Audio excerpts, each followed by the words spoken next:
get to the sort of first, again, businessy part of the webinar.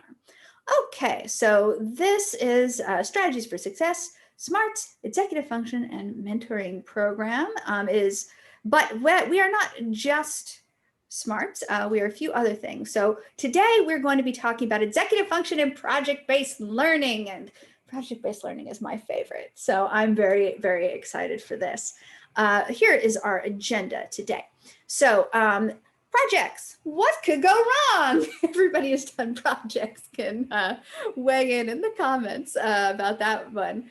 And okay, then we're going to talk about Excellence for All Capstone Project, which is a project-based learning that we have been working with schools on. And EF framework for projects. And we've broken that down into 3 sections: plan, do, and reflect. So we're going to talk about the plan, breaking down directions. Do, we're talking about triple note tote, which is a SMARTS curriculum strategy. And then we're going to talk about reflecting, strategy reflecting sheets. And we have a couple more interesting documents and forms for you about those. That should be good. But again, I apologize for people who have seen this before, but just wanted you to let us know. I want to let you know who we are. So as you see here, it says SMARTS up top. So SMARTS is an executive function curriculum I'm going to talk about in a second, but our parent organization is the Research Institute for Learning and Development.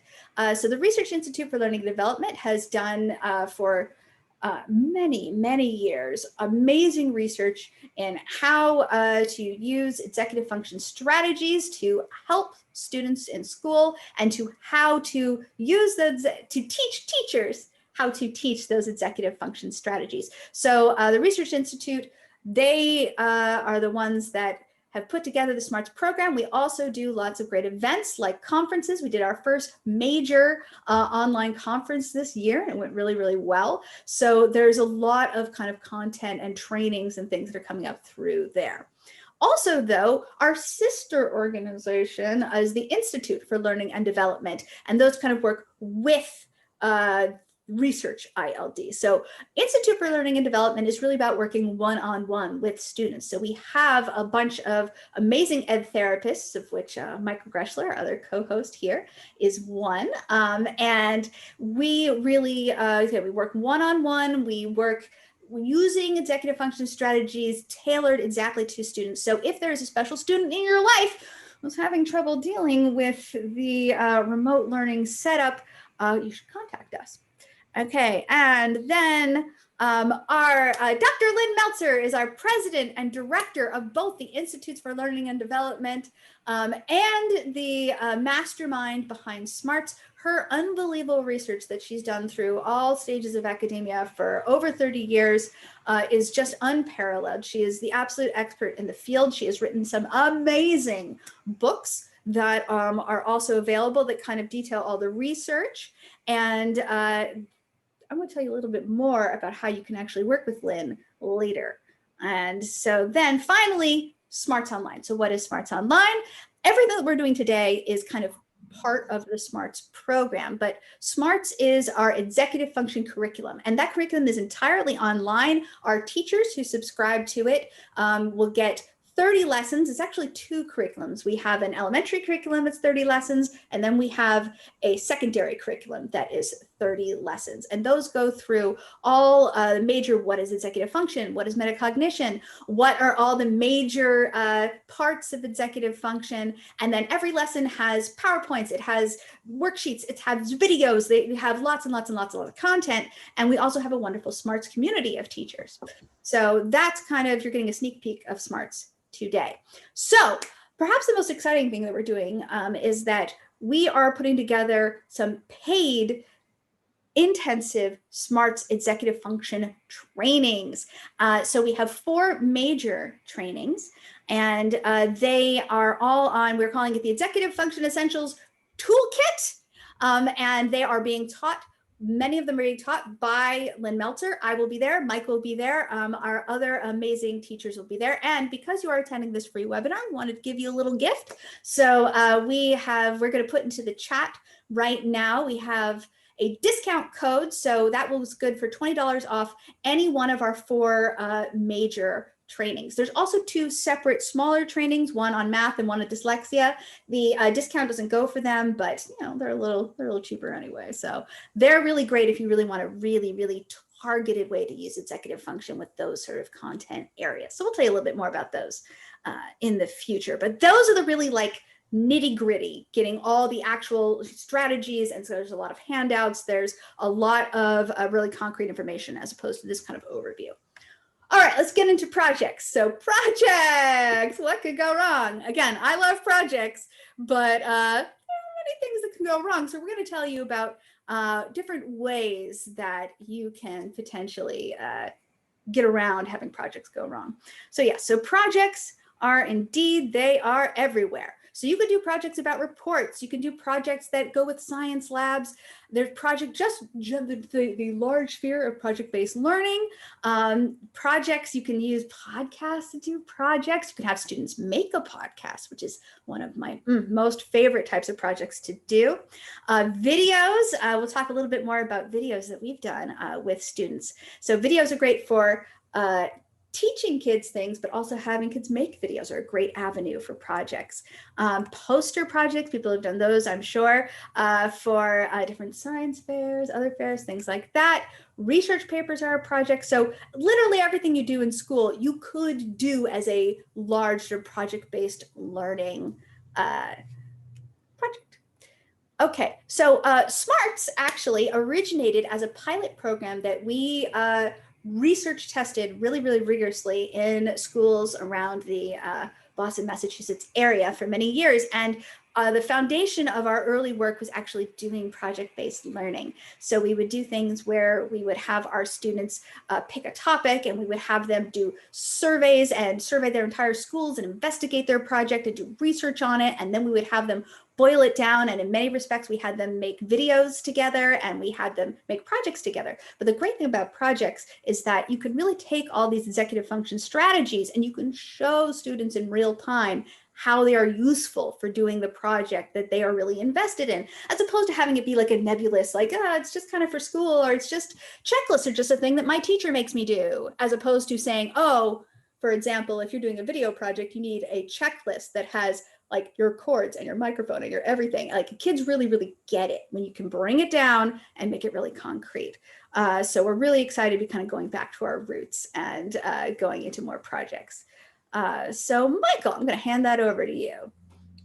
Yeah, so just to build on what Elizabeth was kind of saying there, like, executive function and projects are a match made in heaven, peanut butter and jelly, whatever you want to call it, because executive function is goal directed by nature, right? So when you know what you're trying to get done, that's when you bring in your executive function to plan, organize, structure, etc. However, if you've ever said, I'm going to teach kids to clean out their backpack, right? Executive function is a heavy lift unless you kind of help kids understand the point. Well, projects have that point baked into them. So it really is a natural fit. However, that is not how a lot of projects are conceived or structured. A lot of times when you're saying, I'm going to have my kids do a poster or, podcast, you have other instructional goals in mind. It's more motivating, it's engaging, they can define a problem for themselves, explore important social issues. However, if you do not bring executive function in, you are setting your students up for a little bit of a disaster, right? So this right here is a sample of the steps that you might take to do a research paper or any project, really. You pick your topic, you go and you get your information, you take notes on the information, you organize that into an outline, you draft the project, whether that's writing it or slides or a podcast, and then you polish it and edit it, right? How straightforward, kids are gonna love it. The reality, though, is very different, right? Let's see how my animation skills are. Oh, it didn't. Oh, it didn't. Oh my gosh. All right. Speaking of, I'm learning Google Slides. So that was supposed to be all animated and cockamamie. That's fine. But my point is that linear progression without executive function strategies is going to be a big old mess. Okay. And I think if you think back to the projects you may have done with your students, and we'll talk about some specific examples moving forward, you'll probably think of some where the end product was not quite what you were hoping for. And I think executive function can really, truly explain that. So we're going to take a second. We're going to take those 6 steps. And coincidentally, there are 6 faces on a die. And I'm going to have Elizabeth roll 6 die. We're going to use a random dice generator thingamajigger that we'll share with you. It's kind of fun. Yeah. So Elizabeth, go ahead and roll those dice, and then we're going to tell the story of a sample student. So that student is 153316. So that student selected their topic, then they started drafting, then they started taking notes, they took some more notes, they went back and selected their topic all over again, they edited it, and they turned it in. Okay, roll it again. Let's try another student. Okay, 222336. That student got sources. Then they went and got more sources. Then they went and got more sources. Then they took notes. They took notes, and then they edited it and turned it in. Okay, let's do one more. Gosh, I have to say that was random, but man, how many people have seen a student do exactly that? Yep. Sources. Sure. I love when the outline is the last step. That one cracks me up. Man, we've been getting 6 at the end, which is pretty interesting. So this student got a topic.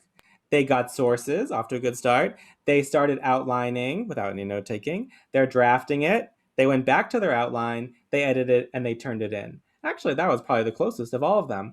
But do you notice how every single one of those was totally believable? There are students who would approach a project in each one of those ways, and each one would have some pretty unique pitfalls. Sometimes you'll get kids who, like I said, the last step is outline because they don't like outlines. They just did it because they knew the teacher was grading. Some kids don't select a topic until the very last step because they didn't realize the topic was inappropriate, right? So without executive function, to sequence the goals and the strategies that students need to accomplish the task, you aren't going to have a meaningful process on that project. Okay, so I love doing that. It's if we were in person, we would roll those dice together. If you want to play that, you got the random number thing there. You can do that on your own time. But I love doing that to kind of really highlight the danger of a project without executive function. Okay, will you go back? Will you bring us back to the PowerPoint, please? Okay, and I can take it from here. So we are going to, and so that's the danger. If we don't help kids, systematize their approach to projects, they're going to get that clogged funnel. And if you want to learn more about the clogged funnel, go back and watch some of our previous webinars from this series, especially the first one that Elizabeth and Caitlin did. Clogged funnel is when you don't have the EF strategies to handle the challenges you're facing and the funnel gets clogged. And that can happen with projects too. Almost especially, the more interesting it is, the more likely a student might bite off more they can chew and not have the strategies they need. So we're going to bring in those strategies to help students. And so this is the SMARTS executive function paradigm, kind of drawing on Dr. Meltzer's research. We see that if we're going to help our students accomplish anything in school, projects included, we need strategies that address these core executive function areas: organizing, goal setting, shifting, accessing working memory, and self-checking. And to learn more about those areas specifically, go back to one of those webinars and join us for our trainings coming up in February through May. I'm very excited for those. It's going to be really great. So to reiterate, if you want project to be successful, you need to bring in and acknowledge the executive function strategies. Executive function is a crucial part of projects. If you don't address it explicitly, you're not setting students up to be successful on those projects.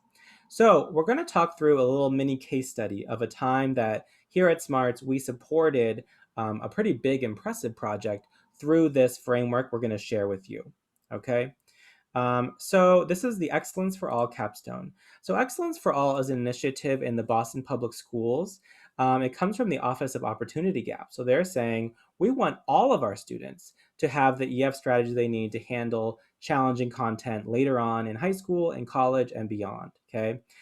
So the way they do that, there are a number of different methods, but one way is to have students do a capstone and then present at an annual showcase, right? Now, this starts pretty young. Sometimes we're doing this with 3rd graders, sometimes middle school, high school, but sometimes 3rd graders. So we're asking a 3rd grader to do a capstone. So this is coming from their definition of what a capstone is: a multidisciplinary, student-centered, and student-led project. It's a research project. It's on a topic that relates to their community, and it's a multimedia presentation, okay?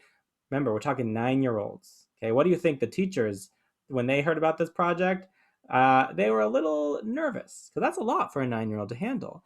But at the same time, how important, how exciting. If you look at some of the topics, there was designing the 21st century classroom, geographic regions of the United States, analyzing diversity in the library. Seriously, that was a second or third grader who was telling us this is how diverse the kindergarten library is, and here's how diverse it should be. So if you can imagine being in the audience, you know how powerful that is. But if we can't support kids to get there, it's not going to look pretty good. So we'll get into how we did that. Oh no, my picture. All right, I have an example. I will wait. Oh, there it is. I just put it on the wrong slide. So here is an example of one. Man, Google Slides is arguing with me today. Here's an example of one project. So this is a fourth grade classroom, and they had to design the 21st century classroom. So they heard presentations from environmental consultants, a psychologist who talked about behavior and learning, a sustainability person, and this was her classroom. And the different colors are for different zones. And when you're in different zones, you do different things, which if you know your zones of regulation, that's actually really good. There's different types of chairs for different types of, students who like different types of sensory stuff. And the one thing that she told me when she was doing this that really just blew my mind was there's a special table for where you sit when you're in trouble. Because she said, now if you get in trouble, you have to leave the classroom, which means you have to stop learning. And I don't think that's fair.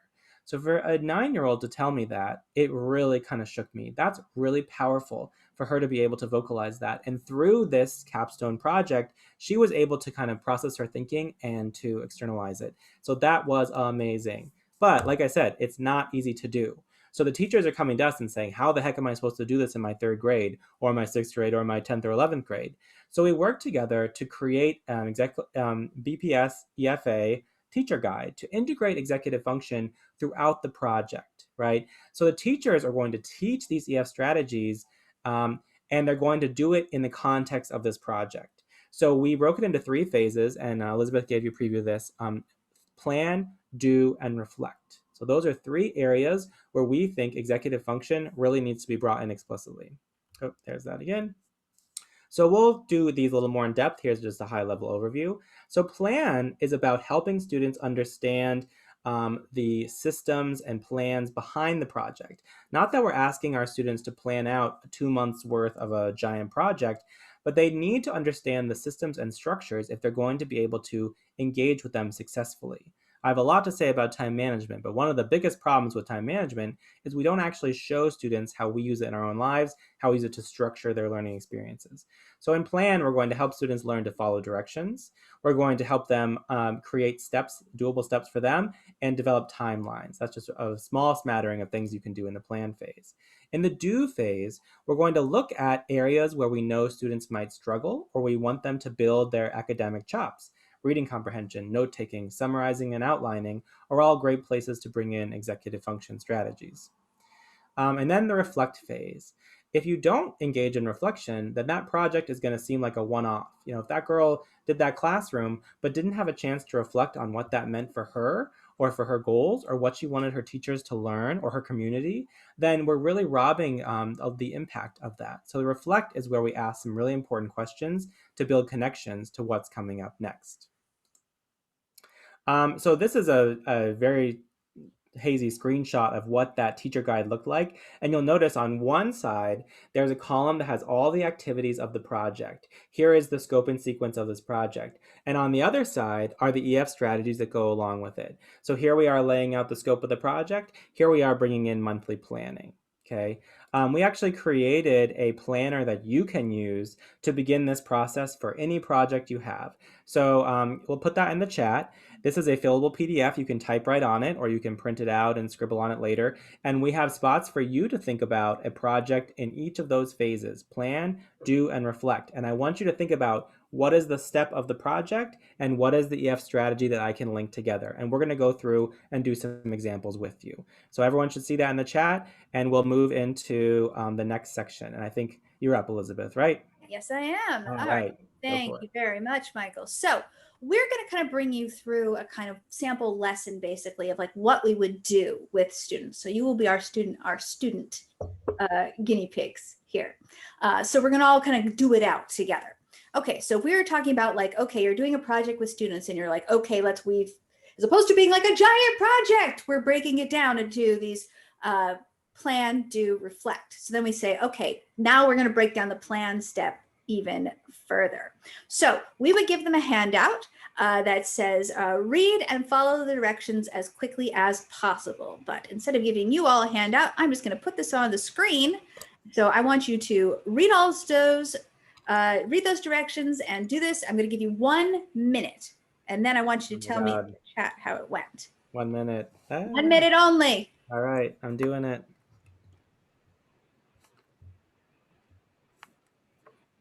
What is today's date? It's the 26th. Anyone who needs that.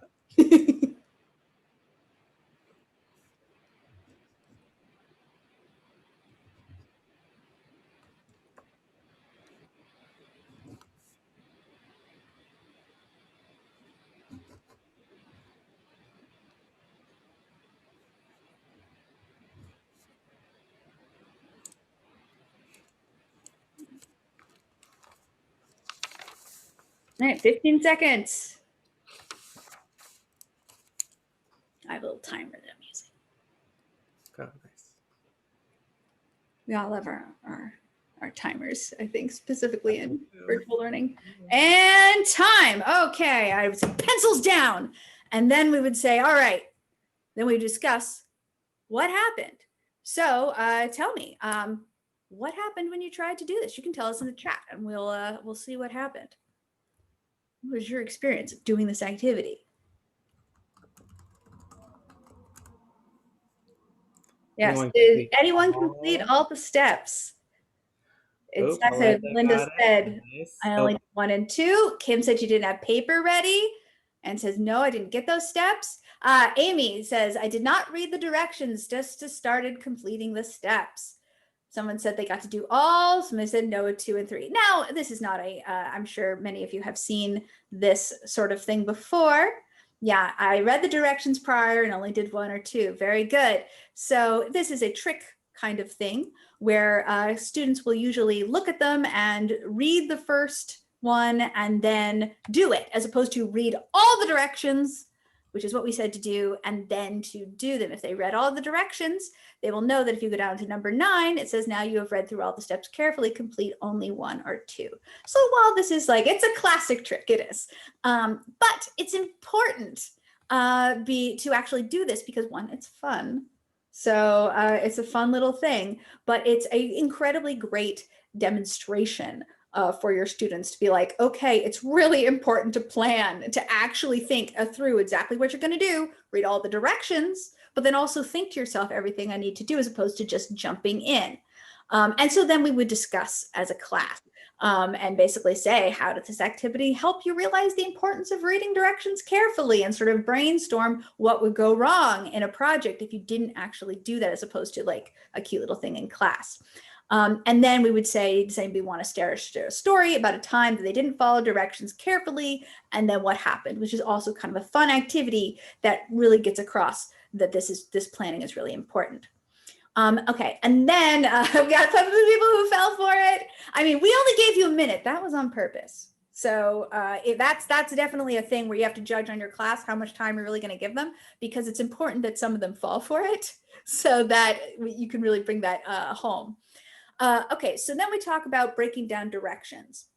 So checklists are one of the classic things that we use, that many people use, and that it's important to sort of say that checklists have a variety of uses so that you can use them for getting the right answer in math or science. And you can talk about how, well, a checklist is important for making sure you're doing your order of operations in the right way, to make sure that you're not missing something that you need to do in order to get that problem done correctly. Because a lot of time our students are like, yeah, checklist, that's that thing that my mom makes me do, or my mom uses to get all her stuff together before work or something, as opposed to like, no, there's a lot of different ways we can use them.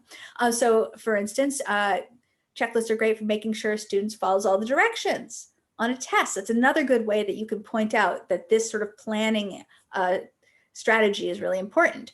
And then of course, developing a plan to get an assignment done.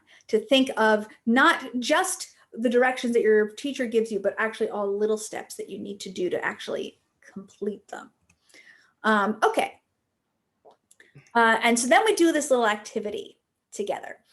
So we're getting sort of a little reading here, and then we say to circle these are directions, and then we would say circle the action verbs telling you what you need to do. So this is a great strategy that if you get directions from a teacher, a lot of our students, if their directions are written out, if they're not in bulleted form or numbered form or something like that, they can miss things really, really easily. So a strategy that we teach is when you get directions from your teacher, circle the action verbs, because that tells you the things you need to do. Then the second thing you need to do is underline the important information that you need to complete the task. So once you have your verb next to it, close to it, you'll find the important information. Getting rid of those sort of extraneous, like grammatical words can be really, really helpful for students. They tend to trip them up. And then finally, you number the steps in those directions to actually think, okay, wait, how many things do I really need to do? And if they're numbered, then you can check them off. So now we're going to do a little example. So, okay. So there's a reading response directions. So this is a typical example of directions that you would get from a teacher. And then we would say, we basically do, let's go through and do all three of these things with the student. So we'll do this one together here. So first, reading response directions. So it says, describe the main character in your book using at least 3 adjectives. Provide 2 examples from the text that illustrate these traits. Explain why or why not you would like this character to be your friend. So the first thing we do is circle the action verbs that tell you what you need to do.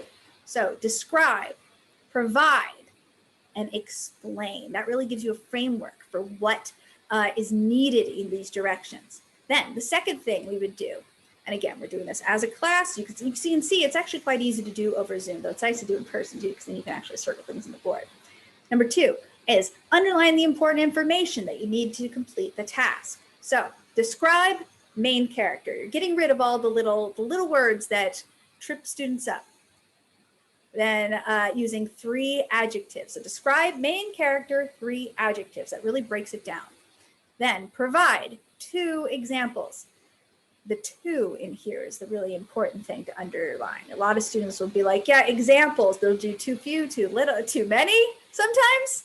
And that's really important. And then explain why or why not you would like this character to be your friend. So basically we're taking nebulous directions and we're showing students how to break them down. And that way they're kind of offloading the executive function of having to understand exactly what they need to do every time they look at the directions, so that it's all really written down really clearly. Okay. And so that's 1, number 2, and number 3, then you would number them, like you say. So now, as opposed to just having a random paragraph, you have thing number 1 I need to do, thing number 2 I need to do, and thing number 3 I need to do. And depending on the student and your class, sometimes it's actually good to rewrite these so that they're actually like in a checklist and that you can actually check them off. Exactly. And yes, Michael's saying it creates a perfect personalized checklist. So that's very important. Okay.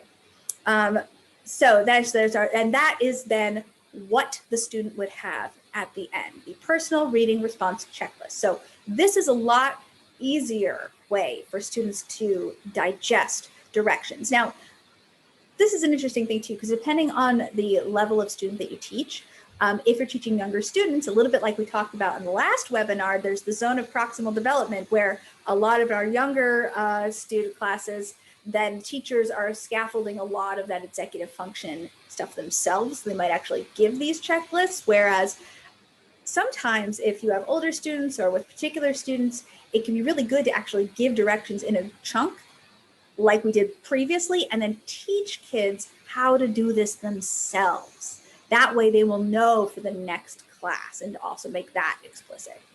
Okay, so once students have completed their personal checklists, then you can map out exactly how they will accomplish each step. So then now that they have 1, 2, 3 steps, you can look at each step, and then together you can kind of just say, okay, well, now how am I going to do these steps? Because as we all know, in a project, in anything, one direction doesn't usually mean you do one thing to finish it. Usually there's a series of things you need to do, and kids can get sort of locked up when they say, like, how do I accomplish this? So what we would do here is say, describe the main character with 3 adjectives. Now, if we were in class, I would say that. I would say, how would you find this? How would you end up doing this? How would you attack this? And we would take suggestions. And now, if you have any suggestions, please feel free to put them in the chat if you like. But one that we have sort of come up with as a theoretical thing a student might say is, oh, I could skim the book for the character's name and look around that name and find the adjectives. So that's a really good way to sort of take something that feels nebulous and have a student think through it initially so that they're not caught up in the moment when they actually have to do it. Okay, so we're going to do another example here. So this is recipe directions. So let's go through recipe directions. We're going to do the exact same thing. So bring 4 to 6 quarts of water to boil, add desired amount of pasta, boil for 11 minutes, stir occasionally, and drain well. Okay, so we would do the exact same thing. So what is the first thing we do? Tell me some of the adjectives that we would use in here from this in the chat. The action words? Yeah. Okay. Let's see. Boil, absolutely. Add, definitely. Stir, serve. Yeah, and then serve immediately with your favorite sauce. Absolutely. So we'll bring those down. So circle the action verbs you need to do. Okay. Drain. Oh yeah, drain. That's one that'll actually trip you up if you miss it. Ask me how I know. And then next thing would be underline the important information that you need to complete the task. So what's some important information that you need to complete the task? What would you underline here?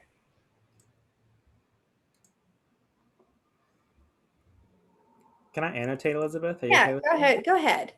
Because like it's nice to do that because like bring, and then yeah, so Melinda's right. So bring 4 to 6 quarts of water, right? Like once you know what the verbs are, it's a lot easier to underline. So I just wanted to do that. Sorry for using red. Evil red. Okay. How about add? Add what? Add what? What's the...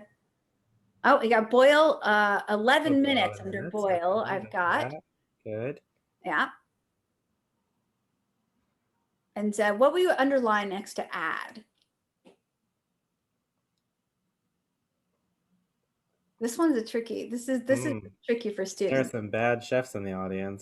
They're like desired. Yes, desired amount of pasta. Yeah, I mean exactly. That can really trip people up. But what's desired? Now we might not know, but it's important to think about it. So there are random things in directions that a student will be asked to come up with themselves that are a little bit more open-ended, but it's important to find those things so they don't miss them. And oh yeah, Michael, can you circle stir? We're mixing stir. Oh yes, sure. Stir. And we have occasionally for good. Okay.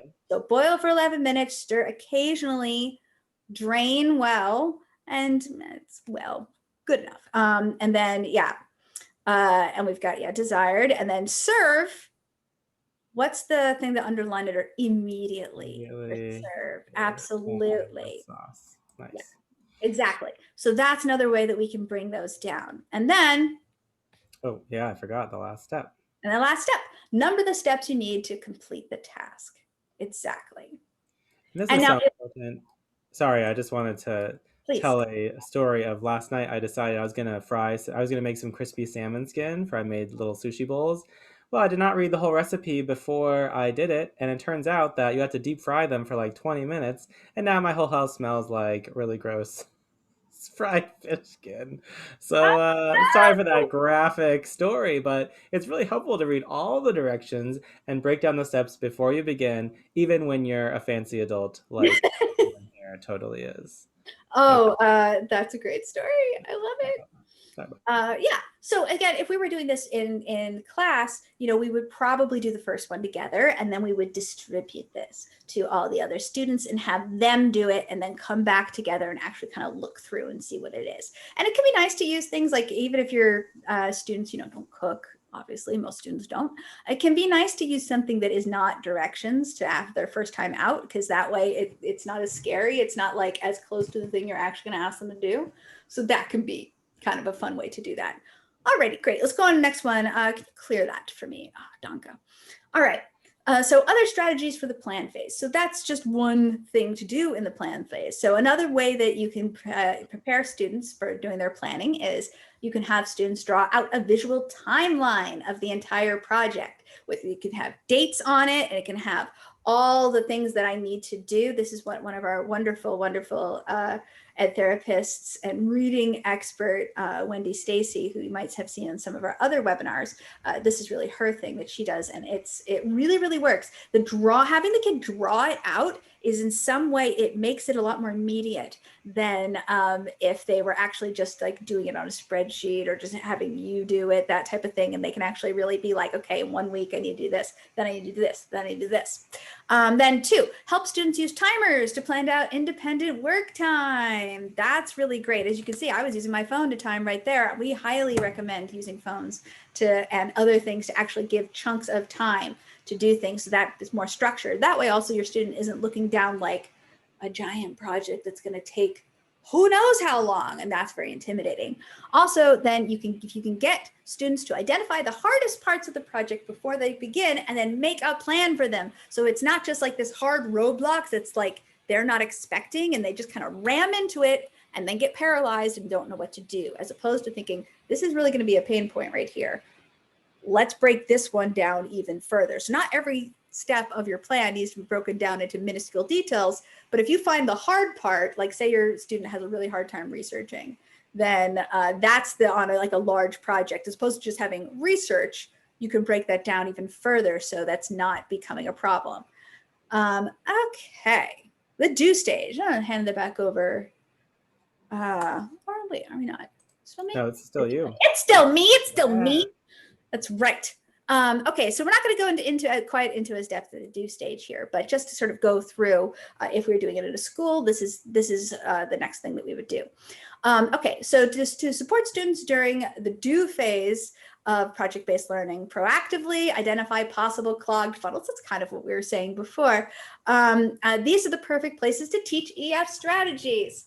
So, which steps of the project would be the most challenging for you students? What do you think? What do you think you can let us know in the chat. What do you think is the most challenging parts for your students? The selecting a topic, getting resources, take notes, outline, draft, edit. Okay, narrowing down the topic, editing, sure, draft. That first draft can be a huge, huge stumbling block. Absolutely. Yeah, we've got a lot of editing. Starting.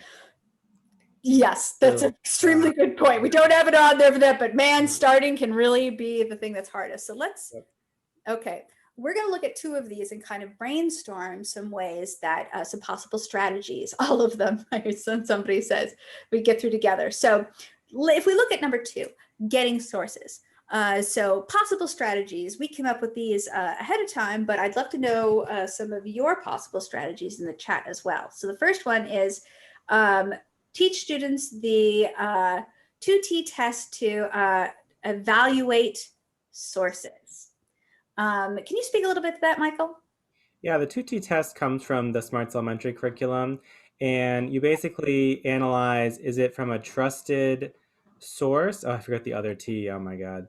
There's 2 T's. So when you look at a source, you got to kind of look at it, because if you're saying, oh, it looks pretty good, but it's from, a very biased organization, or, so it's 2 ways of looking at something and saying, is this, fake news, or is this someone whose opinion I can trust? And we can't assume that kids know how to do that without explicit instruction. Exactly. Another thing you could do is introduce students to Boolean search terms. I love Boolean search terms. They're so great. And that's if you're doing like a Google search, and there's all sorts of cool tips and tricks you can use by using a plus with a search, quotes, ands, ors. That is honestly, this blows students' minds. They feel Yep. like they've seen the Matrix and they actually know how to find things on the internet. Yeah. So this one you can get a lot of good mileage out, and they Yeah. can use it, and they also see the utility of it for all things at all times. So that's a great one. Or scheduling time to research and look for sources in classes. Oh, I've got one from the chat.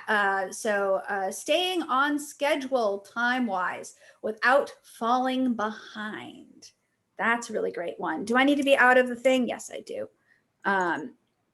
Yes. So if you have, I'm going to look up the second T and 2T, but if you have any great strategies you use to help students find sources, let us know and we'll type them in there so we get a nice list. There we go. So there's the one I just saw from the chat. Oh, tested. Yes.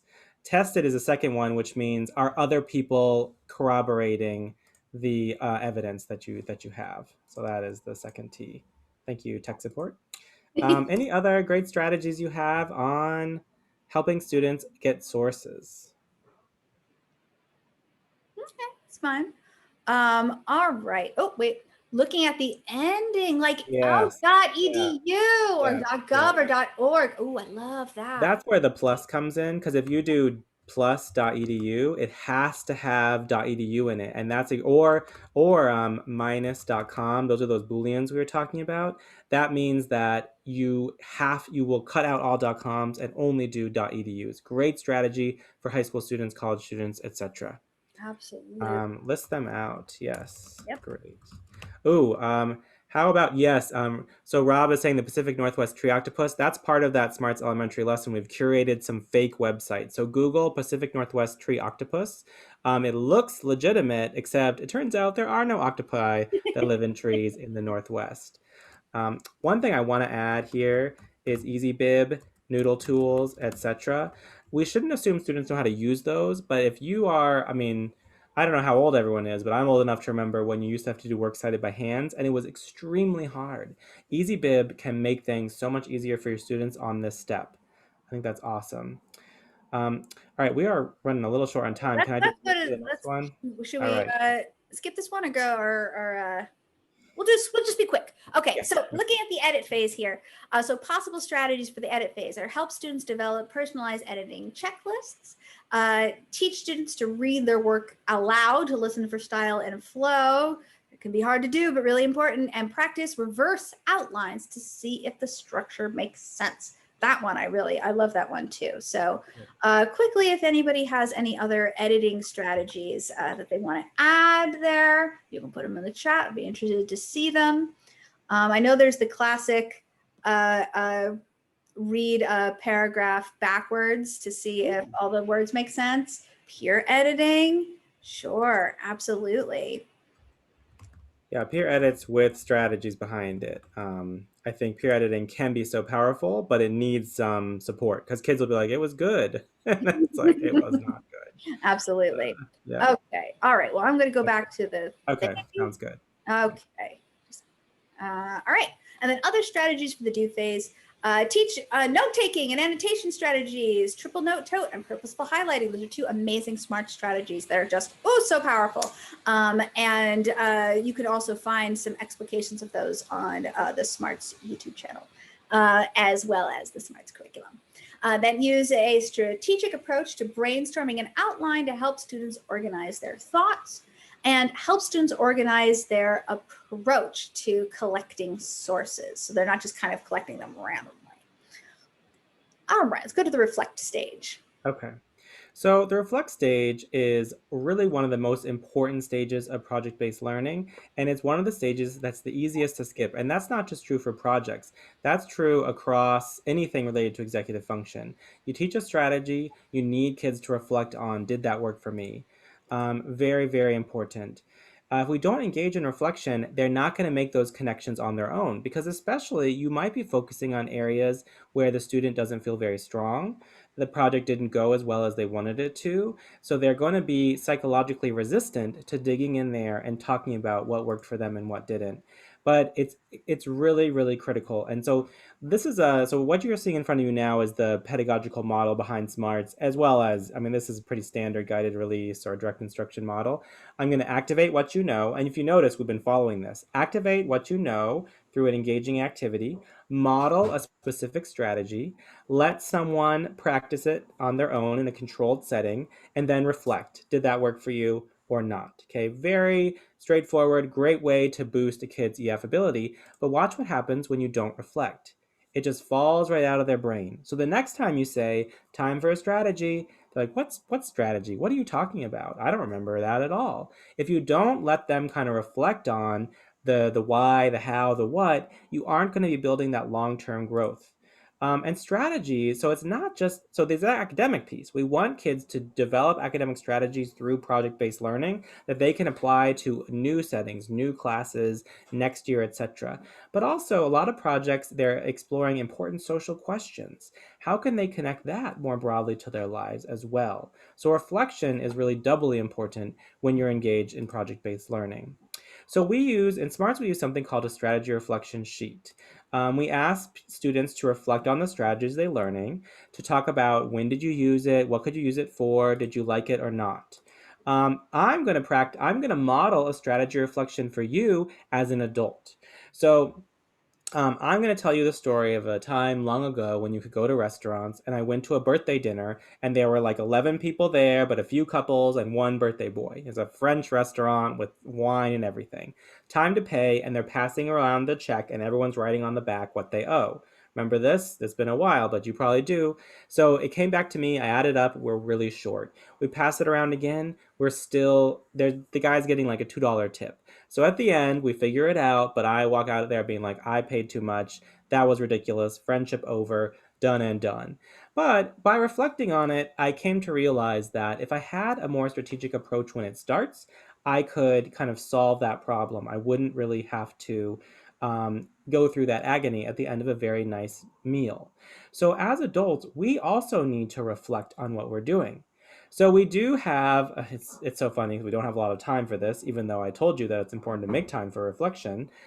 So we do understand time as a teacher's best commodity. But if you open up this link, you'll see that this is a link to an opportunity for you to do some reflection on something that might have been unpleasant for you. Just like we want kids to reflect on hard moments for them, I want you to pick a moment and reflect as well. So if you can open that up and pick one of these things, I'm only going to give you like 2 minutes to do this. So that's pretty mean of me. You can certainly engage in it a little later on, totally fine. Let me, if you don't have the time, that's okay. Let me read you a few responses we've gotten from other educators who've done this. So this person's task is unloading the dishwasher. Their strategy is you start with the most annoying part, utensils. Is this a good strategy? Yes, because you do the worst part first. What can you do differently next time? Put on something enjoyable like podcast or music. Why will this help? Because it will help me deal with the monotony. I love that because that's someone being very creative with something. Let's do one more while you guys get your reflection in there. Here is one on, everyone's doing, you know what, everyone's doing unique ones. Cleaning out my closet, buying a car. Okay, doing your taxes. It's that time of year again. Doing your taxes. What's my strategy? Start early and keep all the information in paper files. Is this a good strategy? Yes, for the most part. What will you do differently next time? I'll break it down because I don't dedicate enough time. So I always feel stressed at the end. Why is this better? I won't feel as stressed. Okay. All right. So I'm sure that people were not able to get that totally in, and I do apologize. But if you did start doing that, can you feel how some of that initial anxiety starts to resolve itself into a plan? And we need to engage students in that as well. Oh, there's a little screenshot of that. So filling out the strategy reflection sheet can turn anxiety and worry into a plan, into a more accurate understanding of strengths and challenges. We love strategy reflection sheets at the very end of a project, at each phase of a project. It can also be part of the final grade. I think it's actually a really impressive evidence of knowledge if a student is able to reflect on their performance. So we do love to make it count, and we also love strategy walls, strategy shares, ways for students to celebrate their reflection, right? Like I'm owning up that salmon skin was a bad idea. I shared with you. Now we all know that. We learned together. So a few other ways that you can bring reflection into your project-based learning is personal rubrics. Okay, I do love rubrics in theory. However, to a lot of students, a rubric is like a foreign language or a math diagram they don't understand.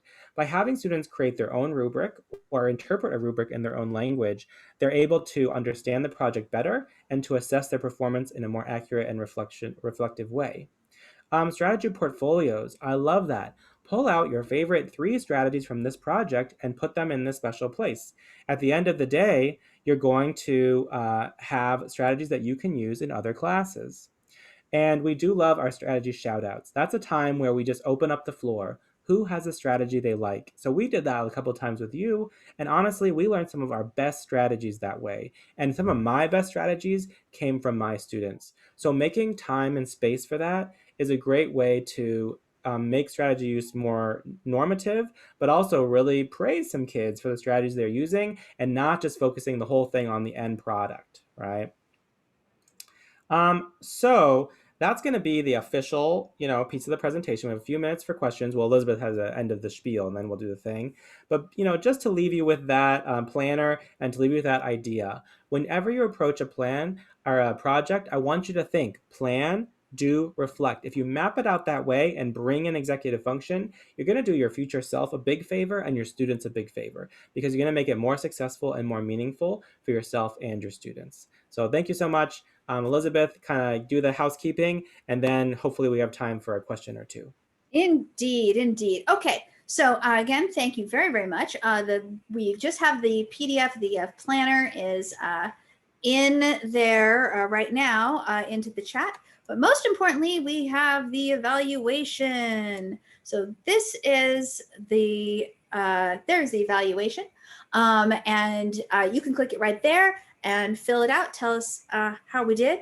We'll also be in the email that we're going to send to you with the recording of this webinar and with all of the documents that we were giving you here.